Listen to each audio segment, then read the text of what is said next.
Bonjour à toutes et à tous. Nous vous remercions d'être présents pour ce webcast sur la CSRD et sur les options technologiques pour mener à bien vos enjeux d'information durabilité.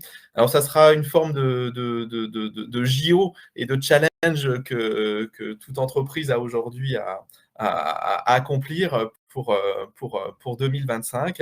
Et nous allons aborder durant ce webcast un certain nombre de sujets pour aborder, pour voir un petit peu les différents aspects, que ça soit la dimension stratégique et les enjeux du pilotage de la performance qui est générée par finalement cet aspect, cette nouvelle réglementation sur la CSRD, en quoi la transformation des entreprises est nécessaire pour répondre correctement à la CSRD et avec notamment toute la dimension data qui va être une part importante de notre présentation. Et puis, on vous présentera aussi une solution pour répondre à ces différents enjeux du reporting de durabilité.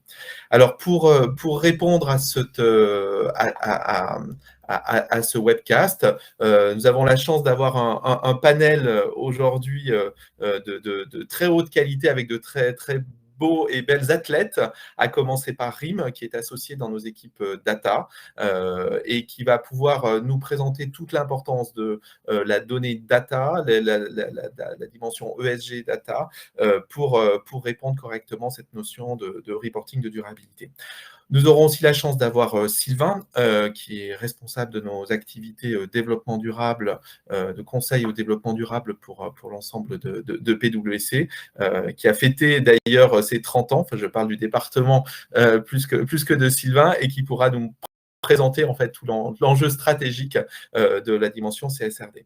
Nous aurons également nos partenaires avec Loïc, qui est en charge des aspects sustainability pour SAP, et également Joaquin, qui est VP Business Advisor chez MSG Global, et qui présenteront conjointement les deux aspects sur cette solution qui est proposée. Et puis, pour terminer, je serai aussi présent dans ce panel, en charge, moi, des aspects conseils et tous les aspects transformation, notamment liés à la CSRD.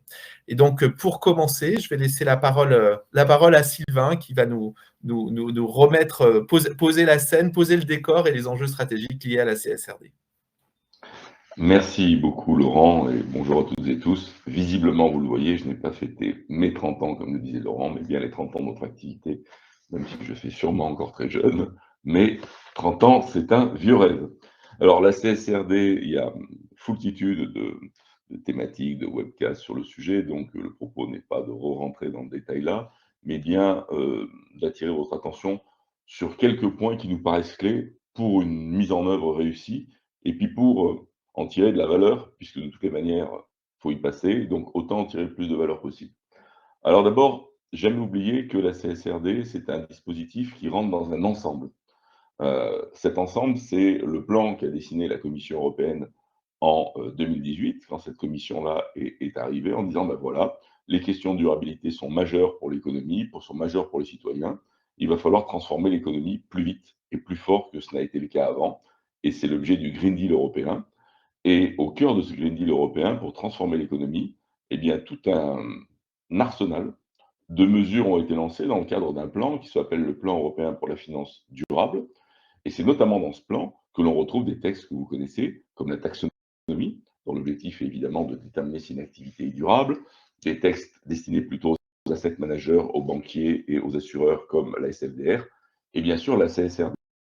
Donc l'ensemble de ce dispositif, ce n'est pas un texte au milieu de tout ça, c'est vraiment de poursuivre cet objet, de faire de la durabilité un sujet extrêmement sérieux, cadré, aussi important que ce que l'est l'information financière, et avec un objectif majeur de transformation, puisque si on doit retenir une des toutes petites choses, mais extrêmement importantes sur le sujet de la CSRD, c'est vraiment que son objectif, c'est de mettre en place tout un dispositif de mesures pour faire en sorte que cette information que l'on connaît quand même depuis longtemps en matière de durabilité, elle soit bien, au niveau de qualité, comme je le disais, de l'information financière.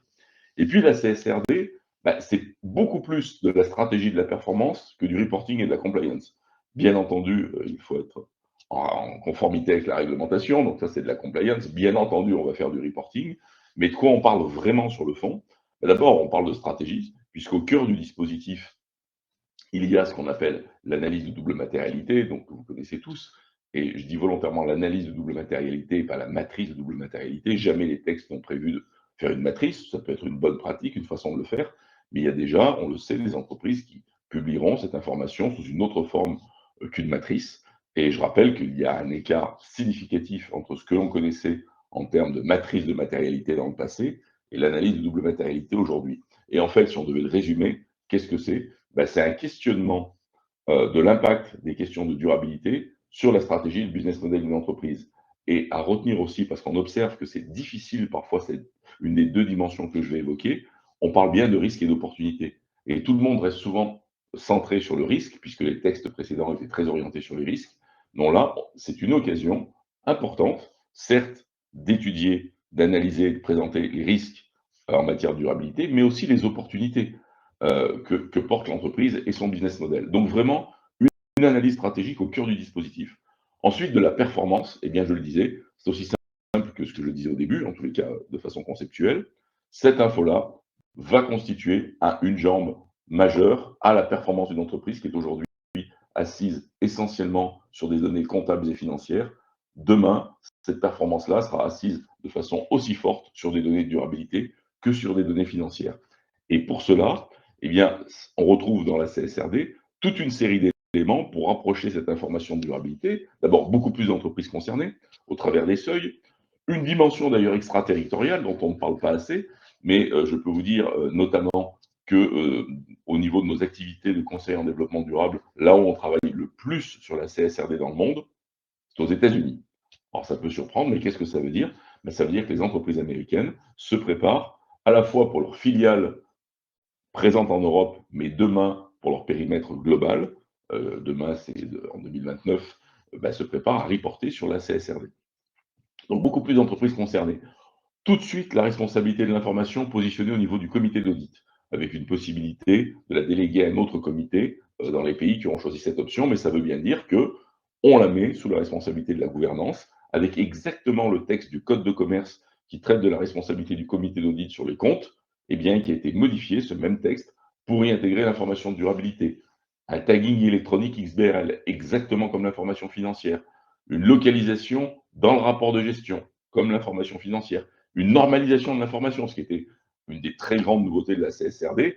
On va pouvoir, puisque c'est l'objectif, toujours si on a ce parallèle info financière, info de durabilité, comparer la performance d'une entreprise en matière de durabilité à une autre, puisque les informations seront normalisées, les KPI et l'approche sera normalisée, ce qu'on ne pouvait pas faire aujourd'hui. La nécessité de recourir à un contrôle interne, et puis évidemment un audit externe, avec deux niveaux d'audit. Un premier niveau jusqu'à la fin de la décennie en assurance limitée, ce qui est un niveau déjà solide, et puis un niveau qui sera l'audit des comptes vers la fin de la décennie, on nous dit vers 2029, on verra si cette échéance bouge.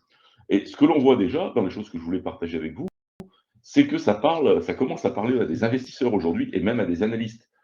On voit arriver, par exemple, dans le monde du capital investissement, un regard très fort sur le niveau de préparation des entreprises à la CSRD, mais aussi dans les analyses des enjeux matériels d'une cible pour un fonds d'investissement, eh bien, l'analyse de double matérialité, qui n'est pas encore disponible, mais commence à tracer, ou la structure des ESRS, des formats de pré-analyse qu'on pourra observer dans les années qui viennent, de même qu'on peut s'attendre à ce que les analystes et agences de notation intègrent ces approches-là, en tous les cas c'est à souhaiter, et ça simplifiera la vie de tout le monde, dans leurs analyses. Donc on voit déjà que du côté investisseur, ces éléments-là commencent à être intégrés. Et puis au plan mondial, puisqu'on dit oui, mais alors certains disent ça va créer des efforts très, très importants pour les entreprises européennes. Bah, d'abord, premier point, la dimension extraterritoriale que j'évoquais tout à l'heure. D'autres points, d'autres initiatives sont vraiment devenues extrêmement matures dans le monde. On connaît celle lancée par l'IFRS avec l'ISSB, l'International Sustainability Standard Board. Beaucoup de pays ont annoncé, le Royaume-Uni, le Japon, pas mal de pays d'Asie, d'Amérique du Sud, que les règles qui vont être en place seront l'ISSB, et on a une convergence entre ISSB et CSRD. En tous les cas, l'ISSB, pour l'instant, est beaucoup moins déployé, mais sur les aspects comme le climat où c'est déployé, il y a une volonté de convergence. Aux US, vous l'avez vu, un texte moins ambitieux, mais a été validé tout récemment, le texte porté par l'autorité des marchés, la SEC, Et puis alors, la grande nouveauté de cette année, c'est la CSRD chinoise, avec justement un texte qui est alors analyse de double matérialité. Il n'y avait que l'Europe qui était sur la double matérialité, l'IFRS et les États-Unis sont sur la simple matérialité. La Chine, double matérialité, normalisation de type ESRS. On va voir comment ce texte est mis en œuvre, mais un texte extrêmement ambitieux et du niveau d'ambition de l'Europe en Chine. Donc une couverture mondiale quand même au niveau des entreprises sur cette philosophie de dire cette information désormais, c'est plus une information sympathique ou intéressante à regarder, c'est une information stratégique. Et ce que l'on observe du côté des entreprises, eh bien, c'est trois grandes étapes en gros. Une étape de compréhension, donc là pour les grands groupes, c'est derrière eux. On est en train de s'attaquer aux entreprises qui, elles, seront ciblées pour 2026 sur la base de 2025. Compréhension, se former, donc ça c'est vraiment majeur. Ensuite, le cœur du réacteur, eh bien, c'est cette analyse de double matérialité qui va en fait, qui est un exercice extrêmement intéressant s'il est bien pris, qui est un exercice stratégique comme je le disais, mais qui va déterminer de quoi on parle, où est-ce qu'on a des points forts, où est-ce qu'on a des points faibles. Ce gap analysis ensuite, ou cette analyse d'écart qui va vous dire, bien, maintenant que je sais sur ce sur quoi je dois parler, est-ce que j'ai l'information, est-ce que je ne l'ai pas? Et ensuite, ce qui est la phase dans laquelle les grands groupes sont aujourd'hui et qui va être notre thématique de la matinée, ben, quelle organisation et quelle solution technologique? Parce que si on veut que cette information de durabilité soit au niveau de l'information financière, bien évidemment, l'organisation que l'on avait pour la DPEF, pour la NFRD, ne sera pas pérenne. On pourra construire dessus, mais on a par exemple très peu de contrôle interne. On n'a pas assez de moyens de qualité de suivi de l'information. Ça, c'est la partie orga. Et on voit d'ailleurs le rôle comparé des directions RSE, des directions financières qui arrivent, et on va en parler avec Laurent juste après. Et puis, bien sûr, ben, on sait que pour gérer les comptes, la technologie a apporté des tas de solutions. Et bien là, il va falloir s'y préparer. Et c'est justement ce qu'on va évoquer ce matin, en quoi les solutions technologiques sont essentielles sur ce sujet pour piloter la performance et pas uniquement pour faire un reporting, parce que évidemment la finance c'est du reporting, mais c'est surtout une façon de présenter la performance de l'entreprise. Donc ce parallèle finance-durabilité est extrêmement important et les questions qu'on s'est posées en finance vont se poser en matière de durabilité et ce matin nous allons nous centrer sur la façon de s'organiser, de se préparer au plan technologique. Et c'est ce que mon ami et associé Laurent Morel va évoquer avec vous maintenant et je lui repasse la parole. Effectivement, nous pouvons maintenant, après cette manière de poser le décor, voir un peu en quoi la CSRD est en fait un élément complètement transformationnel. Et comme tu le disais, Sylvain, en fait, je pense que ce qui est important de comprendre, c'est que il y a plusieurs étapes. Hein, et donc, on a mis ce chemin dans lequel tous les groupes passent et qui transforme finalement l'ensemble des entreprises. Premier élément, c'est qu'effectivement, c'est un chemin qui se met dans le temps, avec une première étape effectivement pour évaluer l'environnement, évaluer le périmètre, les écarts, c'est ce que Sylvain évoquait, avec cette notion de double matérialité et de gap assessment qui est juste essentiel pour comprendre quelle est la situation et où est-ce que l'on veut aller. Donc ça, c'est la première étape qui est utilisé pour l'externe, mais qui a aussi un rôle absolument majeur pour l'interne, en fait, finalement. Parce que cet exercice est quand même un exercice qui a une vocation stratégique et qui a une vocation d'être au cœur des éléments du business. Donc, en fait, cette première étape de compréhension, d'évaluation, elle est essentielle et elle pose finalement les bases de quelle est la situation et où est-ce que l'on veut aller. Normalement, si vous êtes un grand groupe qui allait publier en 2025, cette étape-là, on souhaite que vous l'ayez bien terminée puisque le compteur tourne et le temps avance vite. Et il est essentiel maintenant de passer dans la deuxième étape qui est de définir cette feuille de route, de savoir où est-ce que vous voulez aller, comment vous voulez y aller. Et là, on a trois grands points que l'on pose et qui va faire l'objet en fait de l'échange. Un premier sujet qui est transformationnel en matière de gouvernance et de rôle et responsabilité. La question qui est posée finalement par la CSRD, qui est effectivement au-delà du reporting de durabilité, une notion vraiment de responsabilité qui s'impose, oblige à revoir de manière profonde qui est responsable de quoi et comment on apporte une vision de bout en bout de l'ensemble des sujets de la CSRD. Certes, les directions sustainabilité sont à la manœuvre pour leur connaissance, leur expertise, leur vision stratégique, Néanmoins, l'ambition qui est derrière la CSRD oblige à avoir une vision très fine des différents sujets et nécessite de descendre à un point très fin et donc du coup de mobiliser les directions opérations, les directions achats, les directions RH, les directions gouvernance en tant que telles. Et il y a un véritable enjeu de reporting et de pilotage en tant que tel. Et donc, cette vision complète gouvernance RACI, elle est essentielle. Elle est d'autant plus essentielle dans cette question de l'outil, c'est que on est obligé de prendre en compte le qui va faire quoi dans le futur et dans cette définition de la feuille de route pour définir le ou les bons outils ou le bon outillage pour porter cet ensemble.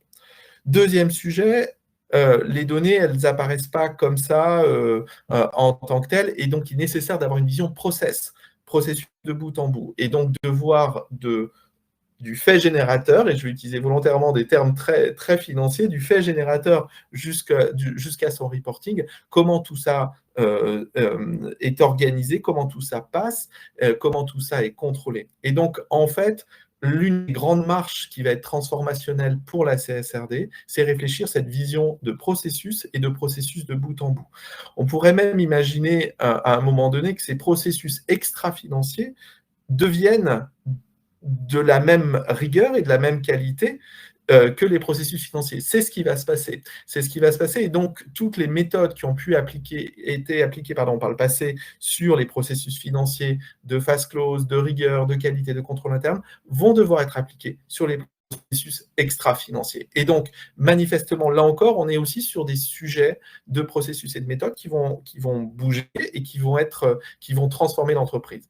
Troisième étape dans cette définition de la feuille de route, dans lequel vous devez être, c'est cette réflexion sur la data et les systèmes d'information. Donc, de bien poser finalement votre univers de données, de gouvernance de la donnée, et quelque part l'ensemble de vos couches technologiques qui portent et qui véhiculent et qui rendent en qualité ces différents systèmes, ces différents abandonnés en tant que tel. Donc ça, c'est vraiment cette phase 2 de définition de la feuille de route dans laquelle on espère que vous êtes.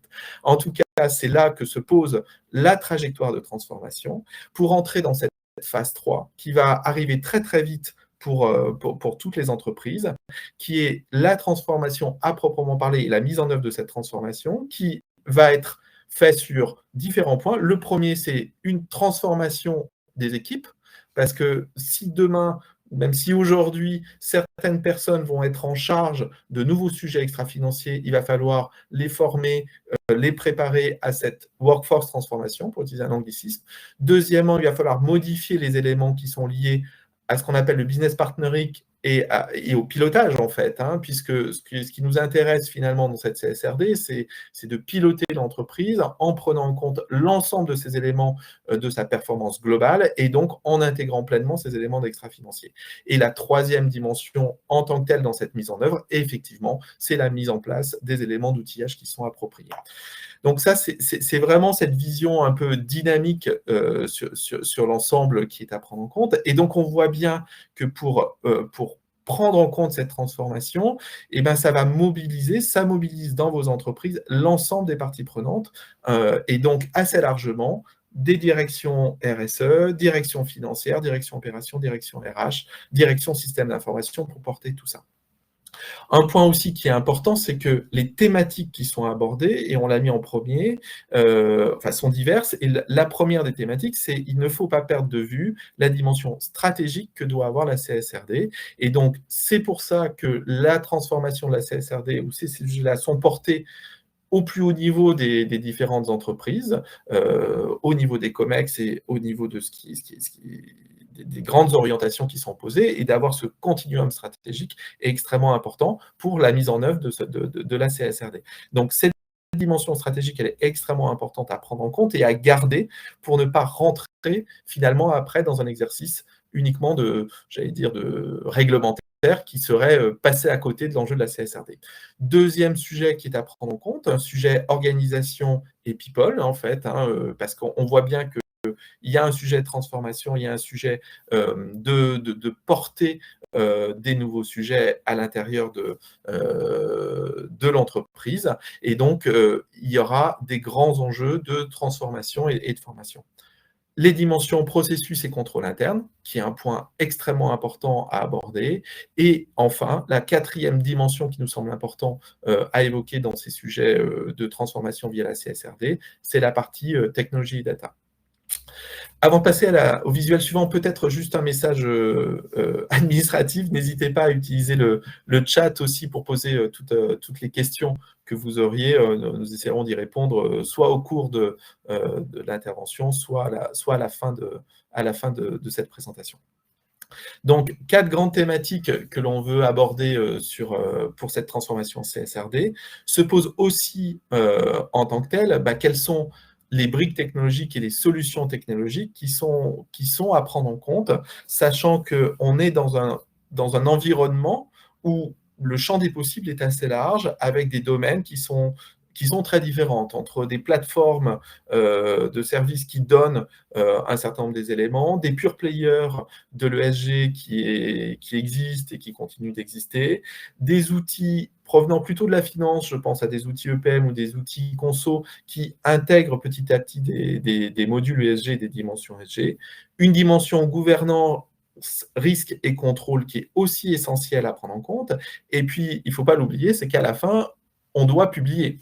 Et donc, des notions de disclosure management qui sont essentielles. Et donc, on voit bien que dans ce périmètre, quelque part, des besoins fonctionnels qui sont à couvrir, il y a différentes natures d'outillage, de plateformes qui sont à prendre en compte pour couvrir des enjeux qui vont du support de la production du reporting ESG à la capacité finalement de piloter les différents éléments, voire aller plus loin sur définir des trajectoires et prendre des décisions qui sont appropriées par rapport à cette dimension ESG. Donc, cet ensemble de dimensions technologiques, elle est extrêmement importante. Mais avant de rentrer dans la solution qui vous sera présentée par SAP NSG, on voudrait faire un focus assez fort sur la partie data, qui est juste essentielle. Et je vais laisser la parole à Rim pour cette partie. Merci Laurent. Donc effectivement, comme Laurent l'a bien expliqué juste avant, la CSRD aujourd'hui, au-delà de son objectif, on va dire, réglementaire qui approche très vite pour les plus grands groupes, elle est aussi une réelle opportunité donc, de transformation, et notamment sur la partie data. Donc c'est vrai que je vais faire un focus davantage sur ça. Si on remet un petit peu de contexte d'un point de vue data, aujourd'hui, la CSRD va nécessiter en fait de produire un certain nombre d'indicateurs avec des données qui vont être vraiment multimétiers. C'est-à-dire qu'on soit déjà en interne, on va faire appel à des données de ressources humaines, de finance potentiellement, de R&D. Dans certaines industries, on va aller jusqu'aux usines, aux sites, les fournisseurs. Et en plus, quelquefois, il va falloir aussi aller chercher des données externes de par la nature même de la CSRD. Ça, c'est ce qu'on doit faire. Donc, ça veut dire que concrètement, ce qu'il va falloir, c'est aller trouver chaque donnée et la fiabiliser sur tout le processus de bout en bout pour être sûr que mon KPI, finalement, en bout de chaîne, est propre. Mais cela est quand même assez complexe. Si on reprend un petit peu les organisations data qui ont pu être mises en œuvre jusqu'à présent dans certains grands groupes, que ce soit des organisations qu'on dit fédérées ou centralisées, je pense notamment à des mots comme le data mesh ou les data fabrics, ce qui s'est avéré jusqu'à présent, c'est que les différentes organisations et les différentes entreprises se sont concentrées essentiellement à mettre en œuvre une data governance pour répondre à des cas d'usage business, très souvent qui vont mobiliser 1, 2, voire 3 métiers, mais très rarement autant de métiers que ce que nécessite la CSRD. Et ça va constituer un vrai enjeu transformation de data, mais aussi de collaboration entre différents métiers, qui jusqu'à présent avaient, on va dire, des priorités un petit peu différentes, et aujourd'hui, elles vont devoir travailler ensemble pour s'assurer finalement que chaque donnée, que chaque KPI produit va être fiable, auditable, et qu'elles vont avoir, en fait, il va falloir elles vont devoir, définir exactement ce que va être la master data qui va répondre à cette CSRD.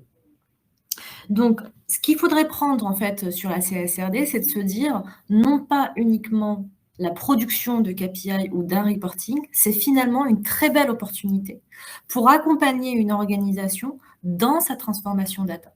Que cette transformation soit déjà enclenchée et qu'il faut la poursuivre, ou au contraire, la mettre en œuvre, c'est une très belle opportunité pour poser le cadre qui va bien, pour à la fois, certes, répondre aux exigences réglementaires CSRD auxquelles on n'échappera pas, mais aussi se dire comment je fais en sorte de aujourd'hui faire communiquer mes différentes données au sein d'un groupe de manière gouvernée pour demain répondre à la fois à tous mes enjeux business et aussi stratégiques.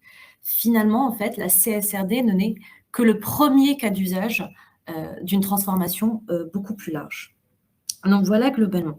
Alors évidemment, ce qu'on essaye de dire ici, c'est qu'il n'y a pas de solution unique. Chaque entreprise a son propre environnement technologique, son propre operating model, sa propre organisation, ses propres, priorités business aussi et stratégiques. Et surtout, chaque entreprise a son propre niveau de maturité. Et donc, très clairement, il n'y a pas de solution unique, mais il faut inscrire ces données de la CSRD, mais je dirais plus globalement les données en lien avec la sustainability, vraiment au sens large, dans ce contexte beaucoup plus large. Si on avance un petit peu, en fait, qu'est-ce qui se passe aujourd'hui finalement? Alors, je ne sais pas si la slide est finalement très bien visible pour tout le monde, mais ce qui est certain, c'est que on va devoir répondre à une stratégie sustainability qui est posée avec un certain portefeuille de cas d'usage, business et ou développement durable, le premier étant la CSRD. Et de l'autre côté, il va falloir faire le lien avec tout l'existant, le legacy architectural et technique de l'entreprise, c'est-à-dire où sont aujourd'hui finalement mes données sources qui sont stockées. Et l'objectif va être en fait de faire le lien entre ces deux pans en se disant je pose un cadre data suffisamment propre. Donc ça veut dire poser ce qu'on appelle des fondations data au sens un modèle de gouvernance et un operating model associé. Se dire demain, KPI par KPI, indicateur par indicateur, source de données par source de données, qui en a l'ownership, qui en est responsable et comment je mets en place un cadre de travail qui va me garantir que la qualité de la donnée va être suivie tout le long de son processus jusqu'à finalement sa consommation qui sera dans la CSRD. Mais la réelle, le réel objectif va être plutôt dans la couche basse, c'est s'assurer d'avoir une donnée qui est fiable et partageable tous ensemble. Et je parle d'operating model parce que, comme je le disais au départ, la CSRD est une belle opportunité pour transformer aussi les méthodes de travail. Il va falloir en fait embarquer l'ensemble des interlocuteurs qui viennent de ces différents métiers dans les objectifs prioritaires de la CSRD et demain des enjeux de développement durable de manière plus large pour qu'ils apprennent à travailler ensemble et qu'ils apprennent à mettre finalement surtout, parce que je pense qu'ils savent travailler ensemble, mais mettre en priorité ces enjeux de développement durable en même temps qu'ils répondent à leur quotidien. Et ça, c'est un vrai enjeu. Donc, potentiellement, ça veut dire créer peut-être une communauté data sustainability, l'animer, faire un upskilling, donc des formations à la fois des fois data et des fois plutôt sur des sujets sustainability. Mais en tout cas, s'assurer que tout le monde travaille ensemble et va réussir à poser un cadre qui va aller se tirer des bénéfices qui vont aller au-delà de la seule CSRD. Et donc, ensuite, on va être forcément dans l'exécution. C'est là où on va essayer de répondre autant que possible donc, à finalement des objectifs avec des temporalités très différentes. Demain, la CSRD pour 2025. Potentiellement, d'autres nouvelles réglementations, d'autres innovations, d'autres business beaucoup plus loin. Et surtout, va y rester un dernier point. Désolée, je me suis mêlé les pinceaux. Le dernier point va être aussi se dire comment je lance toute cette organisation data et en même temps, je protège un petit peu les équipes dans le sens où elles sont déjà sursollicitées. Donc, il va falloir rester toujours j'allais dire, à la veille de ce qui se passe, et notamment rester alerte à toute opportunité de gain de temps ou de processus. C'est hyper important. Aujourd'hui, il y a certes des innovations grâce notamment à l'intelligence artificielle, à la générative intelligence artificielle.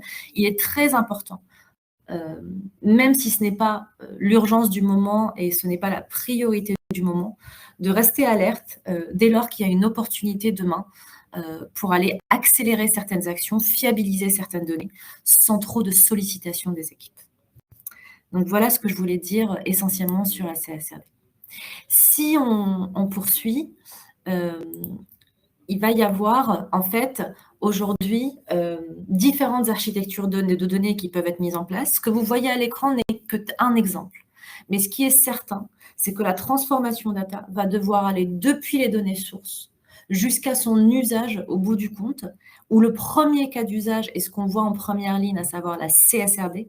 Mais bien évidemment, si l'ensemble du processus de l'acquisition de la donnée, de son stockage, de sa transformation, de sa fiabilisation, de son data quality management, si tout cela est suffisamment bien fait et gouverné au sein d'une entreprise, demain, ces mêmes indicateurs vont pouvoir répondre à d'autres cas d'usage, business et développement durable, et c'est tout l'enjeu et l'opportunité de la CSRD. Et là, voilà. Donc, je vais passer la main à Joaquin et Loïc à présent, qui, je crois, vont nous présenter leurs solutions. Merci beaucoup. Merci Rim. Donc, nous avons vu les grandes étapes en détail du processus sous-jacent à la réalisation des rapports de la CSRD, donc qui sont bien sûr l'identification des données sources, qui est une chose très préoccupante actuellement chez nos clients, la collecte de ces données, et après, bien sûr, la transformation, l'accès aux données, le calcul à réaliser, et enfin la génération des rapports et l'analyse de ces données. Toute la complexité vient à transposer ces processus dans un système informatique tout en répondant aux challenges liés à la CSRD. Pour ce faire, il faut donc prendre l'élargissement réglementaire. Deuxièmement, l'alignement avec la CSRD, la collecte des données qu'on évoquait déjà, le fait d'avoir un système qui soit auditable, de pouvoir piloter les objectifs ESG que l'on s'est fixés au sein de l'organisation, et enfin, intégrer ces objectifs dans les processus opérationnels. Donc, nous allons détailler ces challenges et montrer avec le support de Loïc Maquingan comment SAP Sustainability Control Tower va y répondre. Donc, le premier, c'est suivre un environnement réglementaire en forte évolution. Donc, on a bien vu que la réglementation évolue continuellement et qu'il nous reste encore peu de temps pour pouvoir la mettre en œuvre. Est-ce que, Loïc, tu pourrais nous montrer comment la solution peut répondre à ces impératifs à la fois court terme et que représente la digitalisation de la CSRD? Oui, bien sûr, merci Joaquin. Et plutôt que de montrer des slides pour expliquer comment répondre à ces différents besoins, on va plutôt aller à l'intérieur du système pour rendre ces besoins un petit peu plus tangibles. Donc on l'a dit, il y a une pression réglementaire qui est extrêmement forte. On le voit, il n'y a pas que l'Europe avec la CSRD qui commence à créer des nouvelles réglementations autour de la mesure de l'empreinte extra-financière. Il y a d'autres régions telles que les États-Unis, la Chine ou encore d'autres pays à travers le monde. Donc c'est important d'avoir une solution qui soit agile. C'est important d'avoir une solution qui s'adapte très régulièrement aussi aux nouvelles exigences réglementaires. Donc c'est bien une solution cloud, un mode SaaS, qui vous est proposé avec l'application SAP Sustainability Control Tower, qui permet d'avoir régulièrement en fait des mises à jour des différents frameworks de reporting tels que la CSRD ou les autres qui vont être à venir. Ce qui est important de dire, c'est que c'est aussi un outil centralisateur. C'est un outil centralisateur sur toutes les données ESG qui vont être nécessaires pour produire les fameux reporting de consolidation extra-financière, mais également un outil centralisateur des données financières qui vont être nécessaires à la production de ces différents reporting. Je pense notamment aux données nécessaires pour le calcul des indicateurs relatifs à la taxonomie européenne, qui est un fléchage des investissements financiers, CAPEX, OPEX, chiffre d'affaires, selon des règles définies par l'UE. Et donc, c'est important aussi d'avoir une flexibilité. on en parlait, flexibilité sur les modèles de reporting, tant sur les modèles de reporting internes pour lesquels vous allez définir vous-même vos propres trajectoires, vos propres ambitions d'amélioration des indicateurs de performance extra-financière, mais également une flexibilité sur les modèles de reporting externes. Quand on parle des modèles de reporting externe, c'est important notamment d'avoir une solution qui vienne déjà avec un contenu prêt à l'emploi, notamment par rapport à celui autour de la gestion de la CSRD. D'accord, donc une solution cloud, centralisateur, avec des updates réguliers. Est-ce que du coup, on pourrait faire un focus sur toute la partie ESRS et double matérialité? Parce que comme l'évoquait tout à l'heure Sylvain et Laurent, la double matérialité est un enjeu actuellement, c'est en cours d'analyse chez nos différents clients. Est-ce que tu pourrais nous évoquer ce qui existe peut-être avec des contenus prédéfinis et comment SCT justement couvre ce périmètre-là et pourrait être éventuellement un facteur accélérateur? Bien sûr. Donc, encore une fois, on va aller à l'intérieur du système de démonstration. Donc, il y a un contenu effectivement prédéfini autour de la gestion de la CSRD et des différents indicateurs ESRS qui la composent. En fait, ces indicateurs, quand on regarde à l'intérieur, ce sont des vrais accélérateurs de projet, car ils vont mettre à disposition des clients qui utilisent la solution plusieurs composants extrêmement importants. Un, d'avoir un premier niveau de reporting qui va être entièrement modifiable, entièrement personnalisable selon les besoins de l'entreprise et selon sa structure organisationnelle.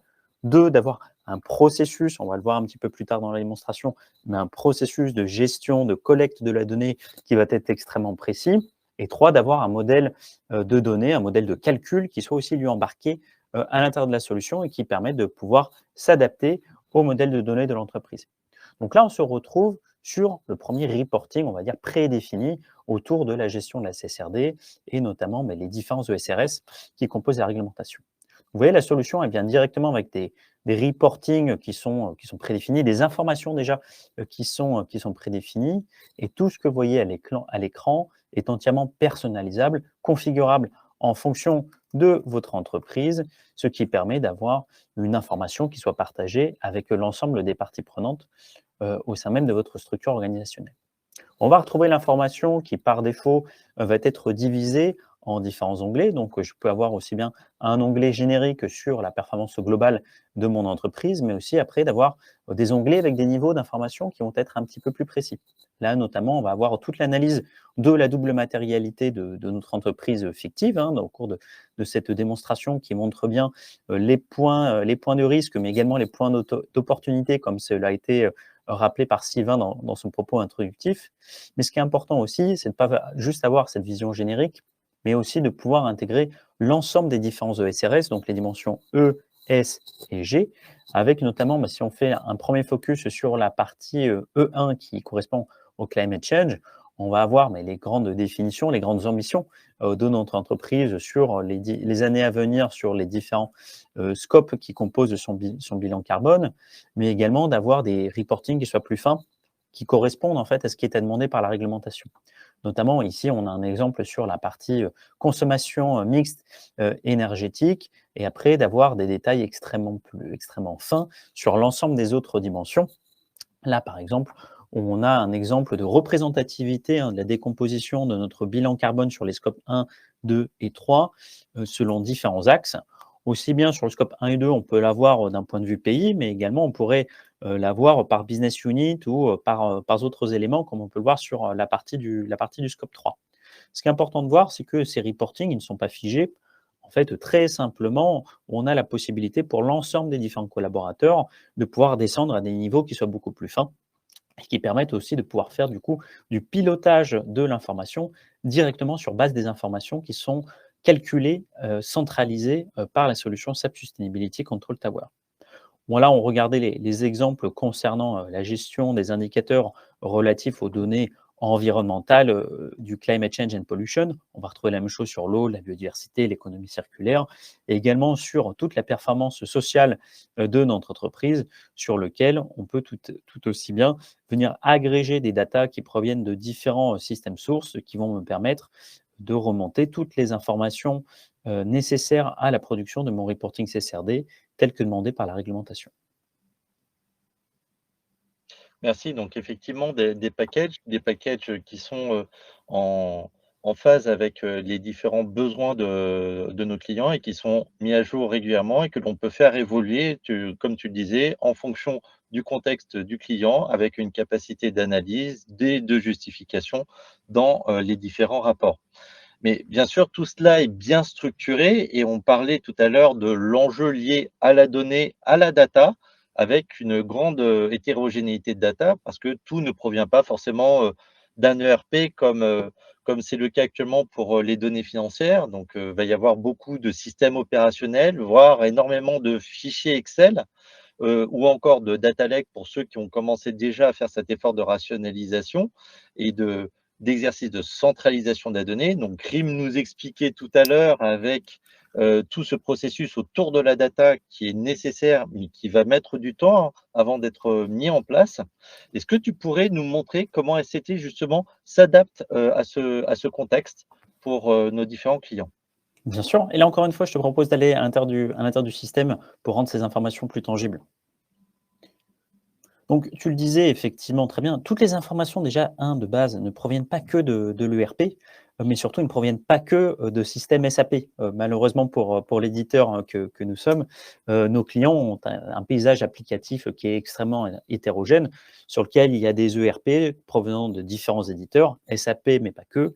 Et puis on le voit dans la CSRD, il y a besoin de collecter des informations qui proviennent là aussi de sources de données qui soient extrêmement hétérogènes. Ça peut venir aussi bien d'un système SAP SuccessFactors sur la gestion des données relatives au RH, mais ça peut aussi venir d'autres systèmes. Et après, on l'a mentionné, que ça vienne de Data Lake ou également de fichiers Excel. Donc, c'est important pour ce stream d'avoir une solution qui se veut le plus agnostique possible. Agnostique que possible dans le sens où elle peut aussi bien récupérer des données qui proviennent de systèmes SAP ou non SAP, et puis aussi des données qui soient structurées et ou non structurées. Donc, il nous faut un système qui se veut encore une fois le plus agnostique que possible et d'avoir une sorte d'architecture qui soit assez similaire à ce qu'on connaît déjà sur la partie de consolidation extra-financière. Dans la consolidation extra-financière, on va retrouver des sources de données qui sont extrêmement hétérogènes de plusieurs systèmes applicatifs, notamment des ERP, des différents ERP qui composent votre paysage applicatif. On peut enrichir via des données qui proviennent d'un data lake, excusez-moi. Et donc là, il faut appliquer les mêmes principes qu'on connaissait déjà sur la consolidation financière à la partie consolidation extra-financière. Le plus de cet outil, c'est d'embarquer vraiment des règles établies au sein de la solution. La solution, elle est capable de pouvoir récupérer des données qui soient structurées ou non structurées. Ça veut dire quoi? Ça veut dire de récupérer des données qui peuvent être déjà précalculées par rapport à la création de vos reportings de consolidation extra-financière, mais pas que. On a beaucoup de nos clients qui nous disent, mais finalement, moi, je pars d'une feuille blanche. Je n'ai aucun référentiel, je n'ai aucun outil, par exemple, de calcul d'empreinte carbone au sein de mon applicatif. Est-ce que la solution SAP Sustainability Control Tower est capable, sur base des données d'achat, sur base des données transactionnelles de mes différents systèmes d'information, de m'aider à pallier ce manque et de pouvoir fournir finalement les calculs pour pouvoir convertir ces informations brutes, ces informations transactionnelles disponibles aussi bien en euros qu'avec des informations de production, des kilogrammes, des mètres cubes, des kilowattheures, et de les convertir en données environnementales pour que je puisse alimenter le reporting CSRD. Et donc, la réponse à cette question, c'est oui. C'est bien une solution qui vous assure un flux de bout en bout, qui va récupérer des données provenant de l'ensemble de vos systèmes applicatifs, qu'elles soient calculées ou non calculées par rapport au reporting obligatoire tel que défini par la CSRD, qui va vous aider justement à finaliser les calculs qui peuvent être manquants avant la mise en musique, si j'ose dire, de toutes ces données afin de créer le reporting CSRD tel qu'on a pu le voir juste auparavant. Eh bien, superbe, merci beaucoup. Du coup, vient le dernier, un des éléments principaux, c'est le fait que ces informations-là, elles vont finir par être auditées. Donc, Sylvain l'expliquait tout à l'heure, on va se rapprocher de plus en plus à un niveau d'audit qui va s'apparenter à celui que l'on connaît déjà pour les informations financières, pour qu'après elles puissent être auditées au même niveau. Et donc, la question, c'est, OK, on veut avoir de la traçabilité de l'information, il y a des calculs qui sont opérés, il faut pouvoir faire la liaison avec les KPI qui sont générés. Est-ce que tu peux nous montrer comment la piste d'audit, en fait, des informations ESG calculées par la solution est disponible et comment elle se constitue dans ACT? Bien sûr. On a beaucoup parlé jusqu'à présent de consolidation extra-financière. Et je trouve que ce terme est extrêmement pertinent car en fait, le processus de gestion du reporting CSRD et l'utilisation de l'outil SAP Sustainability Control Tower répond au même principe. Répond au même principe, à savoir qu'on va retrouver un modèle qui est de gestion de l'information qui va être très proche de ce qu'on peut connaître déjà dans le monde de la finance, notamment sur la gestion de la clôture.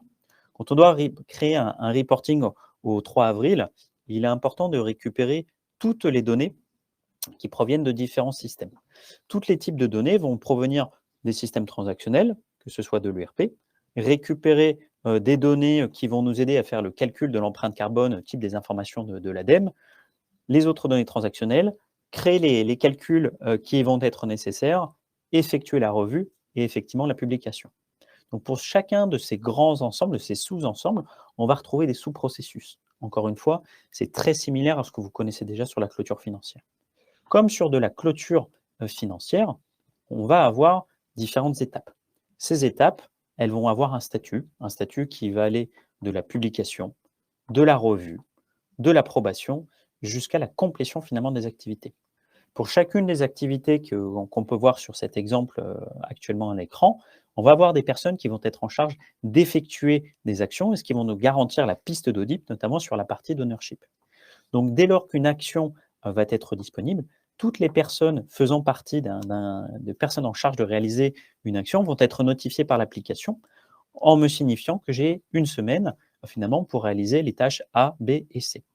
Une fois que les tâches sont effectuées, en tant qu'utilisateur, on va pouvoir soumettre à validation le contenu qui a été chargé. Et ce sont les personnes qui vont être en charge de la revue, ce sont être un autre groupe de personnes qui, eux, vont venir valider ou invalider toutes les données qui auront été chargées préalablement.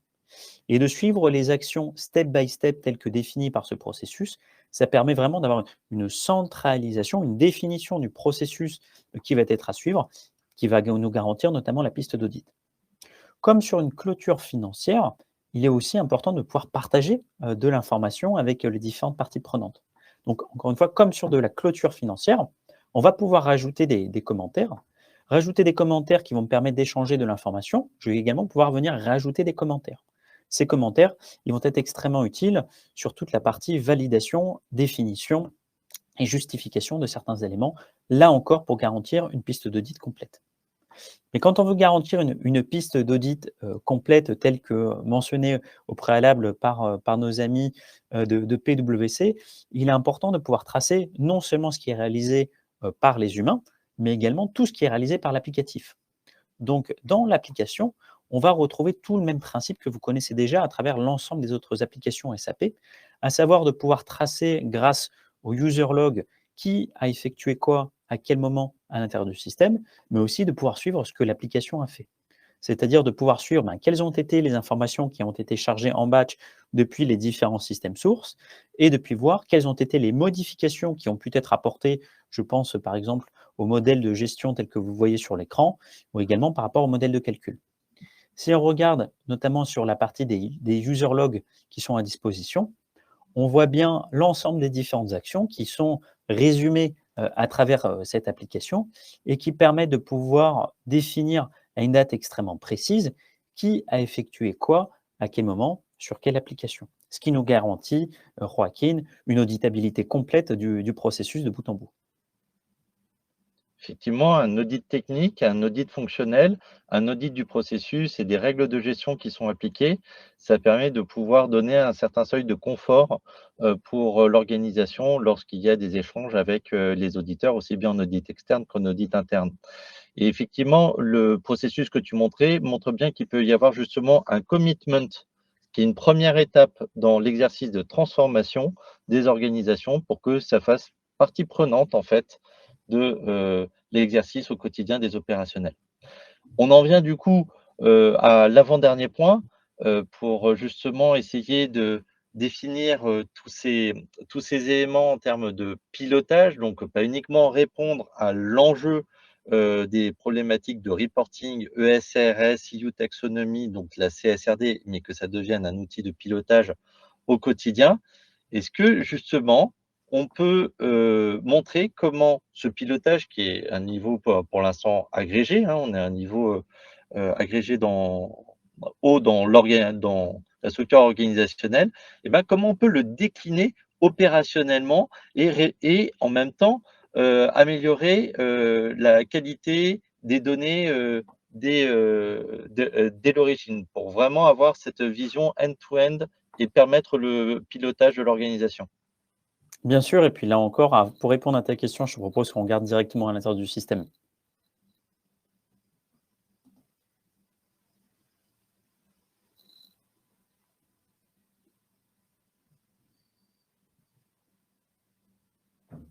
Donc l'outil, comme on a pu le dire et puis le voir préalablement, il se veut vraiment agir en tant que catalyseur, en tant que vraiment centralisateur de toutes les données de performance extra-financière finalement de l'entreprise.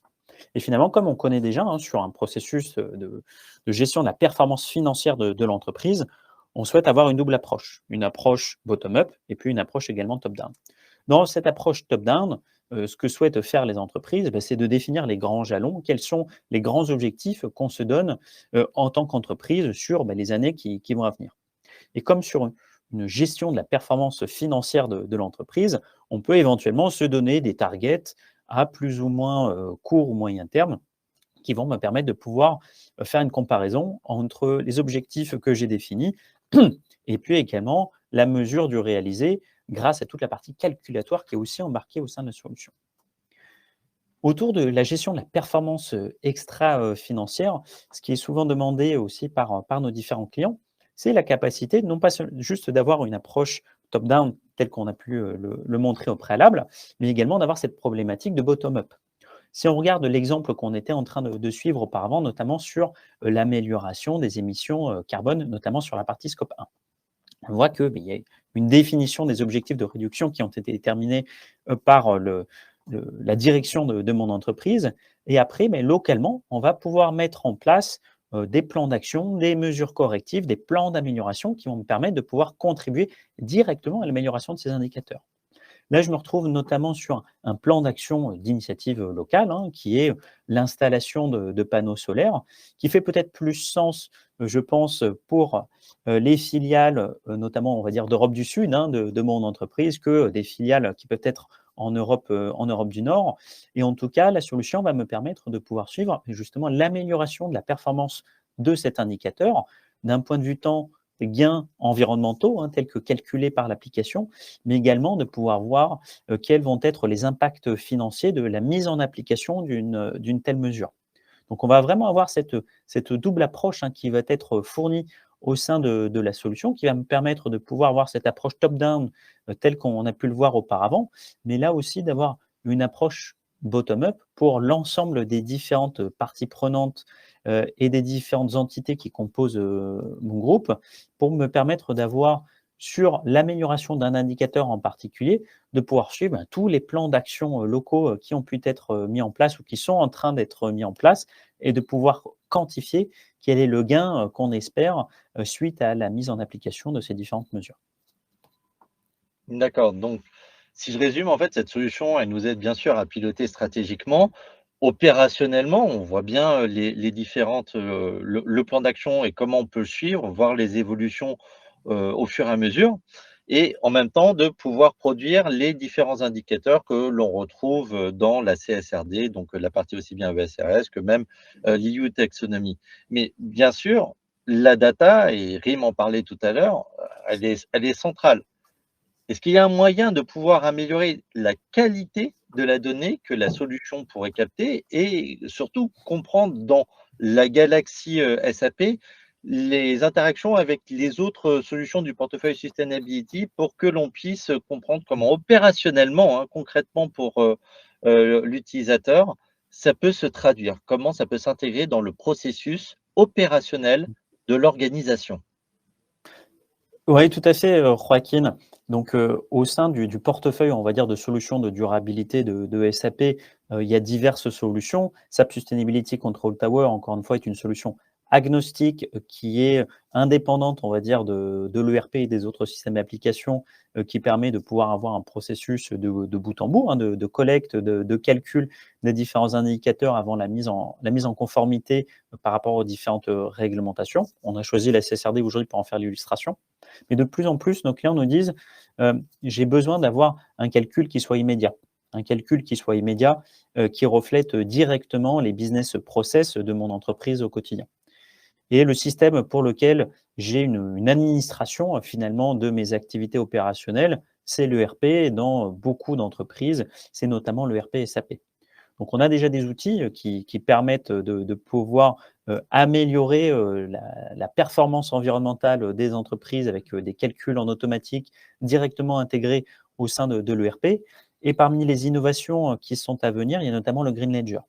Donc, le Green Ledger est une innovation qui sera disponible courant du deuxième semestre de l'année 2024, qui va permettre de pouvoir faire le lien entre des données environnementales extra-financières calculées telles qu'on a pu le voir dans cette courte démonstration au sein de la SAP Sustainability Control Tower, et de pouvoir faire le lien avec des données opérationnelles, des données transactionnelles et notamment les données financières telles que référencées au sein de l'ERP.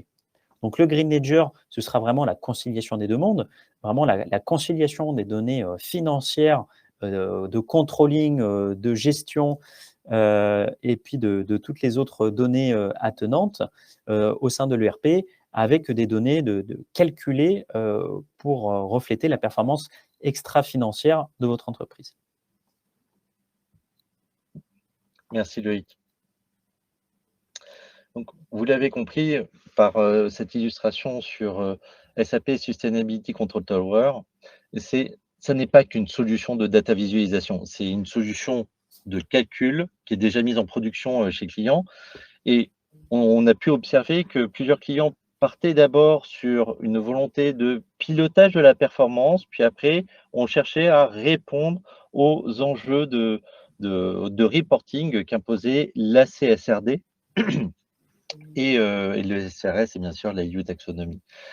Mais pour retenir, on va dire, 3 grandes activités que couvre SCT, c'est bien sûr la partie record, donc vraiment donner l'accès à des données réelles, hein, vraiment dans le sens opérationnel à un niveau granulaire fin, pour que l'on puisse calculer les indicateurs au lieu que ce soit uniquement la collecte de données moyennes. Là, on a vraiment la capacité à pouvoir réaliser des conversions en s'appuyant sur différents référentiels pour avoir une complète traçabilité du calcul qui est réalisé pour les différents indicateurs.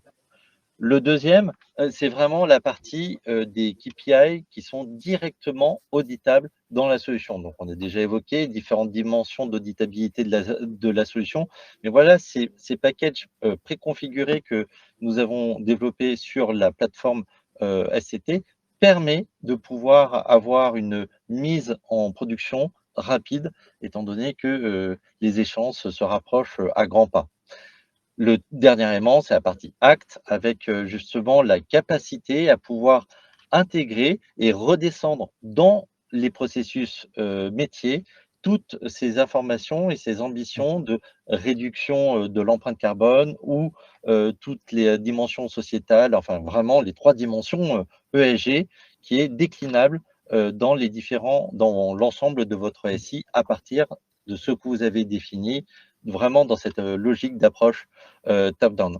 Donc, MSG et SAP sont coéditeurs de cette solution et nous, en tant que MSG, on accompagne les clients dans la partie mise en œuvre de la solution. Donc, effectivement, en fonction du degré de connaissance et de maturité de l'entreprise avec laquelle nous travaillons, on peut justement mettre en place des setups avec un renfort tel que avec PwC pour la partie purement métier, la partie intégration sur laquelle on travaille côté MSG et toujours bien sûr cette relation extrêmement forte avec SAP pour continuer de faire évoluer au fur et à mesure la solution SCT, étant donné que c'est une solution cloud, donc à chaque fois tous les retours terrain alimentent les évolutions de la solution auprès de nos clients. Merci Joaquin. Et puis encore une fois, c'est une solution qui est extrêmement importante dans le portefeuille de solutions SAP. Encore une fois, c'est une solution qui se veut agnostique, qui permet de pouvoir capitaliser sur des données qui prennent de différents systèmes, aussi bien de systèmes SAP que de systèmes SAP. Et parce que les réglementations évoluent extrêmement vite et parce qu'on a besoin de l'expertise aussi des différents partenaires tels que les deux que vous avez pu voir aujourd'hui co-présentés avec Price, MSG et puis SAP de manière conjointe, les apports de nos différentes organisations autour de la gestion de CSRD, on se doit d'avoir une solution SAP Sustainability Control Tower qui soit le plus ouverte possible à nos différents partenaires pour qu'ils puissent apporter leur expertise en développant vraiment ce qu'on va appeler des verticaux sur base de la technologie SAP, mais des verticaux qui soient propres à nos différents partenaires. Peut-être pour illustrer quelques capacités qu'apporte notre écosystème sur cette solution, Price, par exemple, a développé une intelligence artificielle qui va récupérer les données qualitatives et quantitatives telles que définies au sein de l'application et qu'on a pu le voir au cours de cette courte démonstration, pour pouvoir fournir un reporting, on va dire, écrit, pré-embarqué au sein de la solution. Donc, la solution va se nourrir de tout ce qui a été calculé actuellement et de tout ce qui a été calculé dans le passé pour faire des propositions rédactionnelles, finalement, qui vont venir compléter la partie qualitative du reporting CSRD. Donc ça, c'est une proposition pour pouvoir améliorer le time to value de la solution.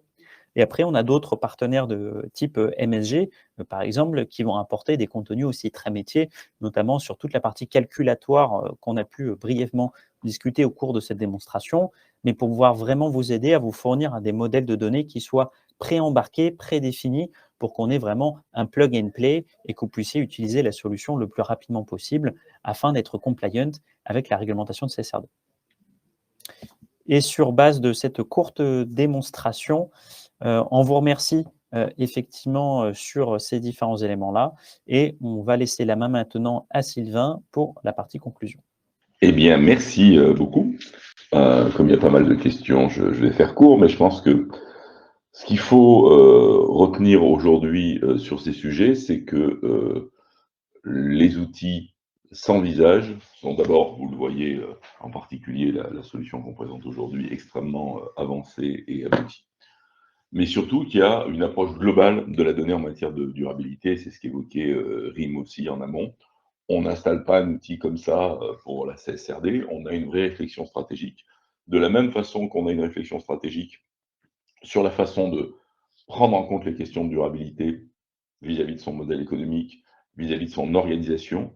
Si on garde en tête ce que nous disions en introduction, c'est que désormais, ces éléments-là, et on le voit, la tendance est mondiale à des niveaux différents, feront partie de la performance de l'entreprise. Ce sera difficile de dire que notre activité, notre business est super performant si on n'est pas capable de fournir au même niveau de qualité, en même temps, de façon intégrée, des éléments financiers, des éléments de durabilité.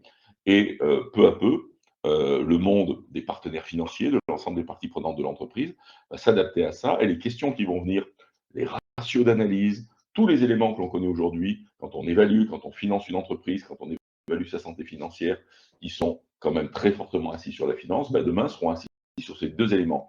Ça veut donc dire qu'on doit avoir une vraie stratégie en matière organisationnelle et en matière de gestion des données. Et aujourd'hui, ces sujets-là, la gestion des données, s'anticipent énormément. Et quand RIM nous disait que la CSRD, probablement le premier use case de la gestion des données sustainability, c'est exactement ça. On a d'une part, du côté des réglementations, d'autres réglementations. Il n'est pas exclu qu'une entreprise européenne ait à présenter dans certains pays une information dans un autre format. On a aussi des données de pilotage de la performance au quotidien. On a besoin de les avoir dans les systèmes. On va remonter de plus en plus d'informations de la supply chain. On a besoin de les avoir dans les systèmes. Donc, on a vraiment ce besoin de créer une communauté autour de la data sustainability, une organisation, une vision stratégique de la data et même une gouvernance de la data sustainability. Mais je dirais en quelque sorte, et ce qu'il faut se dire souvent en matière de CSRD, c'est que le parallèle avec ce que l'on connaît en matière financière est tout à fait pertinent. Donc, de la façon dont on s'est organisé pour gérer en termes de contrôle, d'organisation, de stratégie, de gouvernance, la donnée comptable et financière, on va le dupliquer sur la donnée en matière de durabilité. D'autre part, sur la partie outils, on le voit, les solutions, et cette solution en particulier, bah, elle peut utiliser énormément d'informations qui viennent de partout, puisque aujourd'hui, eh bien, c'est quelque chose qui arrive, et les données des entreprises en matière de CSRD sont des données quanti, quali, financières, environnementales, sociales. Il va falloir aller chercher dans des tas de systèmes, et c'est une des grandes qualités de la solution qui est proposée là, de pouvoir utiliser tout ce qui existe dans l'entreprise. Donc, pour résumer, un amont de réflexion stratégique sur comment utiliser la data, mobiliser les équipes data sur ces questions-là, faire en sorte de pouvoir utiliser, vous avez déjà aussi, ce qui est une bonne nouvelle, beaucoup de données. Il y a des données qu'il va falloir, ou des informations, ou même plutôt des KPI qu'il va falloir créer, mais il y a beaucoup de données qui sont déjà présentes dans l'entreprise. Et puis, bien sûr, il y a des informations qualitatives. Et ne l'oublions pas, et ça a été évoqué évidemment par mes camarades tout à l'heure, le fait que ces informations vont faire, mais une fois de plus, comme la finance, l'objet d'un audit. Donc, avoir une solution comme celle-ci qui permet la traçabilité, qui va rendre possible les audits, bah, c'est quelque chose qui est à prendre en compte dès le début. Donc, voilà ce qu'on pouvait dire en matière de conclusion. Je vois qu'on a beaucoup de questions, et donc je repasse la parole à Laurent pour organiser la grande distribution des questions. Merci Sylvain. Effectivement, on a beaucoup de questions. On va essayer de faire des blocs de questions. Peut-être beaucoup de questions au début sur la data. Peut-être Rim en quelques mots sur justement la donnée, comment on forme les data owners, comment on intègre des données externes. Enfin voilà, en quelques mots de précision. En quelques mots, merci Laurent. En quelques mots, je dirais que tout dépend aussi de la maturité data qui existe au sein de l'organisation. Lorsque l'entreprise est déjà organisée, a déjà un système de data gouvernance, finalement, la montée en compétence des différentes équipes va être plus simple. Plus simple parce que généralement, il existe déjà des rituels, il existe déjà des data owners, des data domain owners qui ont le lead sur ces sujets-là. Si elle n'existe pas, je pense qu'il faut le faire petit à petit. Hein. Il n'y a pas besoin d'accélérer, peut-être en créant une première communauté avec des sachants de la donnée qui se parlent déjà, qui regardent quelles sont les priorités et puis qui déclinent une formation aux autres interlocuteurs au sein de l'entreprise. En tout cas, il ne faut pas prendre le sujet en se disant « je dois devenir expert de la donnée d'ici demain, l'ensemble de mes collaborateurs », ce n'est pas l'objectif. Sur les données externes, effectivement, j'ai vu qu'il y avait également des questions. Aujourd'hui, alors chaque entreprise définit sa CSRD et les data points ne sont pas toujours communs d'une entreprise à l'autre. Donc, les données externes ne seront pas non plus les mêmes. Mais la première donnée externe qui nous vient à l'esprit tous, c'est peut-être les données des fournisseurs, tout simplement. Parce que, en tout cas, dans une industrie où on va avoir de la production, ces données-là sont importantes. Il va y avoir des données d'agences territoriales, des agences de notation. Donc, toutes ces données-là, même si elles ne servent pas, peut-être dans votre cas, la CSRD telle qu'elle a été définie aujourd'hui, que ce soit des data points quali ou quantitatifs, hein, mais en tout cas, ça permet aussi de donner un benchmark et d'appuyer une stratégie ESG beaucoup plus globale. Voilà.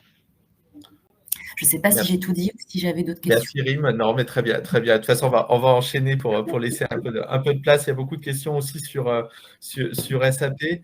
Peut-être Loïc Roaquin, déjà des questions technologiques pures. Est-ce que pour mettre en place, on a des spécialistes de SAP hein, qui nous écoutent. Est-ce qu'il faut avoir mis en place SAP S4HANA? Comment on fait le lien avec le Green Ledger? Est-ce que c'est un outil SaaS? Voilà, c'est quelques questions vraiment technologiques sur le sujet. Après on reviendra sur du fonctionnel. Je vais répondre de manière très rapide. Outil SaaS, oui. C'est ça justement qui nous donne cette flexibilité pour pouvoir vous apporter des mises à niveau très régulières hein, de la solution avec les dernières updates des réglementations. Besoin d'avoir SAP S4HANA? Non. C'est pas du tout un prérequis technique. Hein. C'est lié, encore une fois, c'est une solution qui se veut agnostique au même titre que ce qu'on connaît déjà sur la consolidation financière. On peut récupérer aussi bien des données SAP, mais données non SAP, soit de S4, soit de ECC, ou alors d'autres systèmes. Et donc, le Green Ledger, a fortiori, n'est pas non plus un prérequis par rapport à cette solution. Moi, je vais enchaîner sur la question relative aux informations que l'on pourrait faire apparaître sur la facture client. Oui, il serait possible d'afficher l'empreinte carbone d'un produit qui serait vendu à un client. Donc, comme l'évoquait tout à l'heure, de la solution SAP SCT n'est pas uniquement un outil qui fait du reporting, mais il y a toute une dimension calcul, et on peut faire justement des calculs au niveau le plus fin, ce qui fait qu'on est capable de pouvoir faire le calcul de l'empreinte carbone d'un SKU qui serait après vendu à un client pour avoir cette vision end-to-end de l'empreinte carbone. Parfait, merci Joaquin, merci Loïc. Peut-être d'autres questions qui ont été posées sur, j'allais dire, sur une partie plus contrôle interne. Il y a eu des questions sur les workflows, sur comment on validait ou on justifiait quels étaient les éléments sous-jacents, et même également sur la partie sur les IRO, donc les parties double matérialité, comment on justifie tout ça dans l'application en fait. Je ne sais pas qui veut répondre entre Joaquin et Loïc. J'avais une petite coupure pendant un quart de seconde. Oui, effectivement, écoute, toute cette partie-là, on est capable de pouvoir les tracer. Tout ce qui est en fait existe à l'intérieur des systèmes transactionnels va être remonté au sein de l'applicatif. Donc derrière chacun des processus qu'on a pu voir, on va pouvoir retrouver toute la piste d'audit, toute la fiche effectivement technique des informations qui ont pu être remontées, toute la nature aussi des différentes informations pour avoir un vrai tagging, un vrai fichage, une vraie auditabilité de toutes les données qui vont être remontées. Et encore une fois, tout ça va être géré par cette gestion justement des processus qui vont permettre de pouvoir définir un ownership de qui est en charge de réaliser quelle et quelle information. Parfait. Merci Loïc. Peut-être, Sylvain, il y avait une question tout au début aussi sur la formation des équipes, la montée en compétences. Est-ce que tu veux aussi en dire 2 mots de ce que l'on voit? 2 mots. Alors, 1, c'est important. 2, il y a des solutions. Je vais évoquer un peu plus. Non, oui, c'est évident.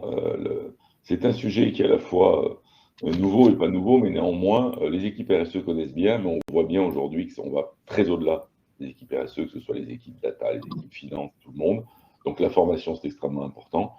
Il existe heureusement beaucoup de formations en ligne sur ces questions, alors de qualité extrêmement inégale, pour être très honnête. Donc il faut être prudent sur les formations. Moi, j'invite les gens à se connecter sur D'ailleurs, les bonnes formations sont souvent, parfois, celles qui sont en ligne gratuites, sur la page de PwC Reporting de durabilité, où vous avez assez régulièrement nos experts, le régulateur, des entreprises, des partenaires, qui viennent présenter différents types de sujets. Dès qu'il y a une évolution sur, par exemple, on a fait récemment une webcast spécifique à l'ESRS liée à la biodiversité. On va en faire une au mois d'avril sur les premiers retours d'expérience, où là, c'est des entreprises qui vont expliquer, elles ont travaillé sur le gap analysis sur double matérialité. Donc là, vous avez une façon d'accéder gratuitement à une information de qualité qui permet de faire monter en compétences. Et je pense que Rim l'évoquait aussi tout à l'heure, il est extrêmement important. Et nous l'avons d'ailleurs chez nos clients, et ça commence, puisque le sujet de la technologie au service de la CSRD est en train d'arriver. Pour les grands groupes qui ont déjà travaillé sur la double matérialité et le gap analysis, comme je le disais tout à l'heure, ils sont en phase d'organisation et en phase de réflexion technologique. Donc de former les équipes data à ces sujets-là, c'est des choses que nous sommes en train de faire à la demande de nos clients. Donc là, qui sont des formations spécifiques ad hoc, compte tenu de l'environnement data et des enjeux de l'entreprise, qui sont montées en interne. Mais vous avez déjà disponibles des formations comme celles qu'on a, je le répète, sur la page PwC Reporting de durabilité. C'est gratuit, faites-vous plaisir. Merci Sylvain. Continuons du coup aussi, pas mal de questions aussi qui se posent sur... donc on va tous être bien formés grâce aux formations gratuites de PwC, comme tu l'as dit. Et après, beaucoup de questions aussi sur les capacités au niveau de l'outil, sur les notions en termes de calcul d'indicateurs à partir de données brutes, comment l'outil les facilite, est-ce qu'il y a des briques de modèles préconstruits, est-ce qu'il y a de l'utilisation de l'IA et comment l'IA potentiellement est un accélérateur. Je ne sais pas, Loïc, Joaquin, qui veut prendre cette question. Je vais la prendre en début et Loïc, si tu peux compléter derrière, mais effectivement, en termes de données brutes, oui, on peut parfaitement avec SCT, étant donné que je l'évoquais tout à l'heure, cette solution a des capacités de calcul importantes, donc ça nous permet de nous adapter en fonction du niveau de granularité de l'information qui est mise à disposition pour atteindre le KPI qui est demandé par soit les besoins de reporting de la CSRD, soit le KPI opérationnel que vous souhaitez suivre au sein de votre entreprise. Pour toute la partie de l'IA, effectivement, pour pouvoir avoir une IA pertinente et aussi enrichir cette dimension qualitative, plus on a d'informations disponibles, plus ça permet d'alimenter le moteur et de faire de la Gen IA, générative IA, afin de pouvoir commencer à faire des rapports, commencer à faire sortir quelques facts à partir de données déjà disponibles dans l'environnement de la solution. Loïc, si tu souhaites compléter. Peut-être en 2 mots, ce qui est important de préciser, c'est que l'IA n'est pas obligatoire effectivement pour l'utilisation de cette solution. Par contre, ce qui est pertinent et ce qui fait partie intégrante de la solution et des vraies valeurs ajoutées, c'est toute la partie gestion calculatoire qui est embarquée directement à l'intérieur des différents modèles de gestion et des modèles de données. Merci Loïc, merci Joaquin. Une autre question aussi qui était évoquée concernant la partie qualitative, parce qu'effectivement l'une des grandes spécialités ou spécificités finalement de la CSRD, c'est d'avoir à la fois des données quantitatives sur le passé, des notions quantitatives sur l'avenir, sur des trajectoires, mais aussi beaucoup d'éléments qui relèvent de dimensions qualitatives. Et finalement, la question qui est posée, c'est comment l'outil permet ou pas d'ailleurs de récupérer, de consolider ces éléments qualitatifs. Je vais démarrer, puis je vais te laisser finir, Joaquin, sur cette partie-là. Donc, on l'a vu, la solution est capable de pouvoir justement intégrer toute une partie textuelle, toute une partie qualitative. Quand on regarde pour autant la manière dont c'est implémenté chez nos différents clients, la volonté finalement, c'est d'avoir le reporting financier puis le reporting extra-financier soit consolidé finalement au sein d'une seule et unique solution, qui sont des outils qu'on appelle le disclosure management. Donc, la plupart du temps, en fait, le processus qui est mis en place par nos différents clients, pas que l'outil n'est pas capable de le faire, que la recommandation, c'est peut-être de n'avoir qu'un seul outil qui soit finalement en charge de toute la partie rédactionnelle sur la partie financière et sur la partie extra-financière et qui vont notamment vous permettre de faire un tagging XBRL tel qu'on a pu le voir dans les autres questions. Encore une fois, non pas que la solution ne soit pas en mesure de le faire, mais en tout cas, c'est la pratique qu'on voit le plus communément répandue chez nos différents clients.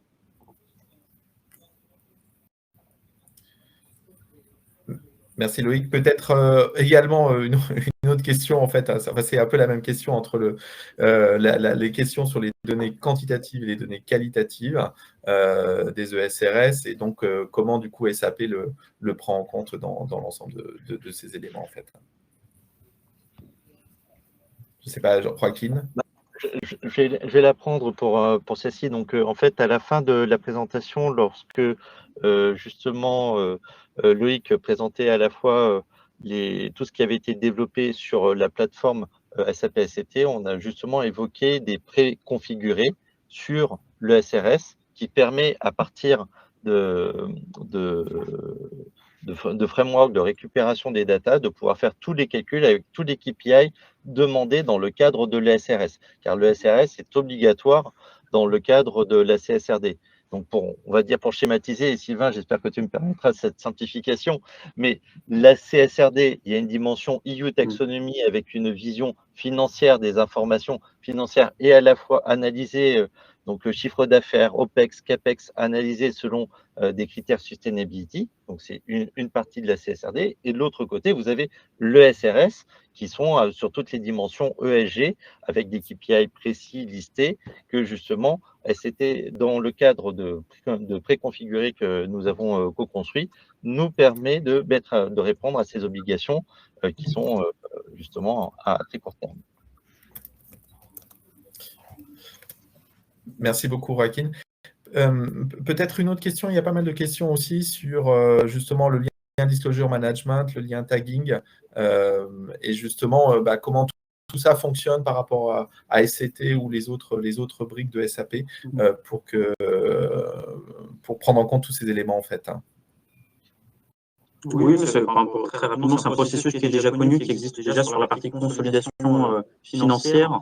Si je reprends un schéma d'architecture qui est extrêmement proche, vous avez un outil de consolidation financière qui a pour vocation effectivement de venir consolider toutes les informations des différents systèmes et des différentes entités juridiques de votre organisation à travers le monde, pour lequel il y a toute cette partie calculatoire mise en forme par rapport aux réglementations, avant que la partie rédactionnelle soit déportée dans des outils centralisés de disclosure management, avec toute la partie mise en forme des reporting et également toute la partie rédactionnelle et de ce tagging disparé. Donc là, vous avez une architecture qui est copier-coller, si j'ose dire, à savoir encore une fois une centralisation de toutes les informations des différents systèmes pour vous permettre toute la partie calculatoire nécessaire aux différents ESRS dans le cadre de cette CSRD, avant, si nécessaire, de l'envoyer sur les outils de disclosure management pour la partie finaliser la partie rédactionnelle et notamment la partie technique. Parfait, merci. Il y a aussi des questions alors qui s'adressent, je pense, aussi bien à SAP MSG qu'à nous, sur justement qui est-ce qu'il faut mettre autour de la table pour réussir un tel projet. Peut-être, honneur à nos invités, donc je vais laisser Joaquin et Loïc commencer à expliquer qui est-ce qu'il faut mettre au sein de l'entreprise pour répondre à ce type de projet, puis je passerai la parole après à Rim et Sylvain sur le sujet. Alors, je vais démarrer si tu veux bien, Loïc. Alors effectivement, on a pu accompagner plusieurs clients dans le cadre d'implémentation de ce type de projet. Et effectivement, on peut dire que ça varie d'une organisation à une autre. On a à la fois, et on l'évoquait aussi par le biais des formations, mais on a des populations qui sont assez hétérogènes. Ils sentent effectivement qu'il y a tout le besoin de la rigueur de la communication de l'information financière, et en même temps, il y a toute l'hétérogénéité des données liées à la sustainability, avec des processus qui commencent à se construire au sein de l'organisation petit à petit. Il est souvent très difficile de trouver la personne qui réponde aux deux critères. Donc, avoir ces deux dimensions-là, c'est assez difficile. Mais effectivement, il y a toute cette dimension métier qui est extrêmement importante. Donc, il faut vraiment connaître toute cette dimension ESG, bien sûr.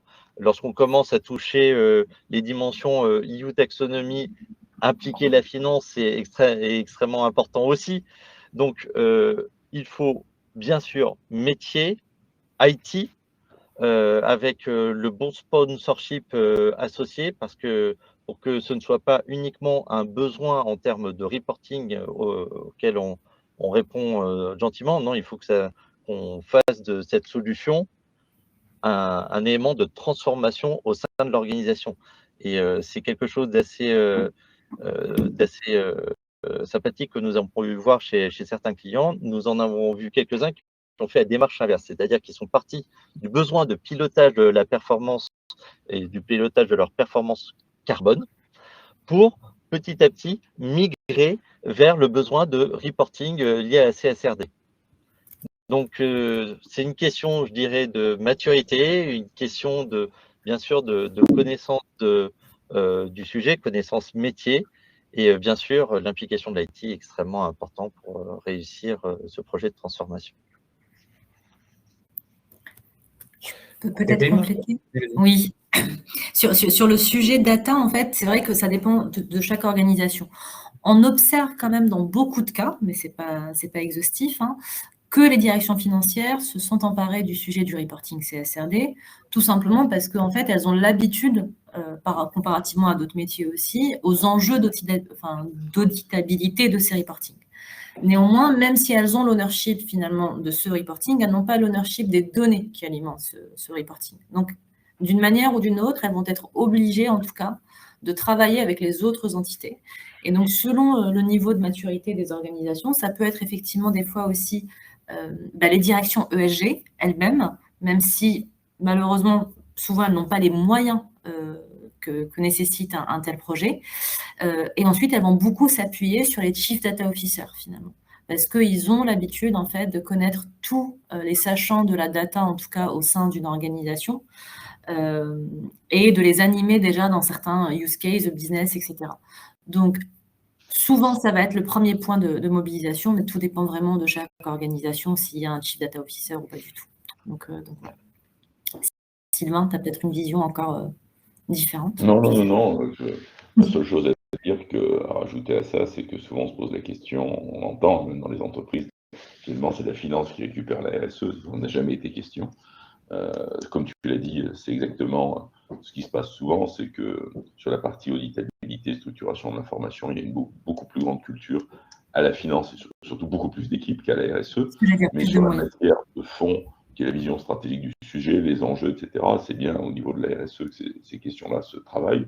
Et ce qu'on voit de plus en plus mis en place sont des sortes de comités ou de groupes de travail à vocation, en tous les cas, projet, voire peut-être permanente dans les entreprises, où on a l'ensemble des parties prenantes qui sont évoquées avec une phase de mise en œuvre qui va s'étaler sur quelques années du projet CSRD, mais in fine, qui pourrait même d'ailleurs ressembler à ce qui existait avant. Beaucoup d'entreprises ont des comités RSE, des comités développement durable, multi-parties prenantes, non pas pour traiter le reporting ou le pilotage, mais pour traiter les enjeux stratégiques, la façon dont on adresse les questions. Donc c'est un peu on peut en faire le parallèle. Merci Sylvain. Il nous reste quelques minutes peut-être à chacun de vous, peut-être le mot de la fin ou le conseil qu'on donnerait à nos auditeurs en un mot chacun, de manière à ce qu'on puisse faire le tour. Peut-être Sylvain, je te laisse garder la parole. Super, anticiper en un mot. Voilà. Anticiper, exactement. Un mot, le mot de la fin, anticiper.